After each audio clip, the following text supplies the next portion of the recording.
সালের ইতিহাস ছিল তৎকালীন উপমহাদেশের প্রখ্যাত আলেমে দ্বীন আল্লামা আজিজুল হককে নির্যাতনের ইতিহাস।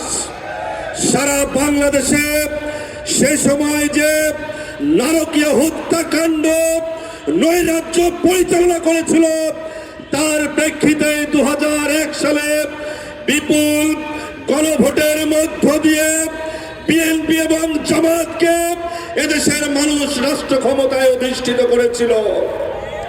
2001 সালে শান্তিপূর্ণ ক্ষমতা হস্তান্তরের সময় দেশীয় এবং আন্তর্জাতিক ষড়যন্ত্রের মধ্য দিয়ে লগি বৈঠা দিয়ে নির্মমভাবে ওই জামাত এবং ছাত্র শিবিরের নেতা কর্মীদের উপরে হত্যাযজ্ঞ চালিয়ে পরবর্তীতে 17 বছর ক্ষমতায় থাকার ঐতিহাসিক সিদ্ধান্ত 28 অক্টোবরে তারা গ্রহণ করেছিল।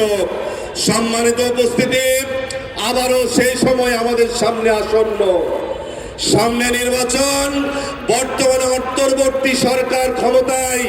এই অবস্থায় সিদ্ধান্ত নিতে হবে দেশপ্রেমিক জাতীয় শক্তিকে, ঐক্যবদ্ধ শক্তিকে, ইসলামী শক্তিকে, যারা দেশের স্বাধীনতা সার্বভৌমত্ব রক্ষা করতে পারে, তাদের পক্ষে গণজোয়ার তৈরি করতে হবে। তাছাড়া আবারও গভীর ষড়যন্ত্রের মধ্য দিয়ে ওই 28 অক্টোবরের মতো এমন কোন শাসক আসবে, তারা পরবর্তীতে অন্তত 2 যুগ ধরে এদেশের মানুষের উপরে রাজত্ব পরিচালনা করবে। সুতরাং রাজশাহীবাসীকে সচেতন হওয়ার উদাত্ত আহ্বান জানাচ্ছি।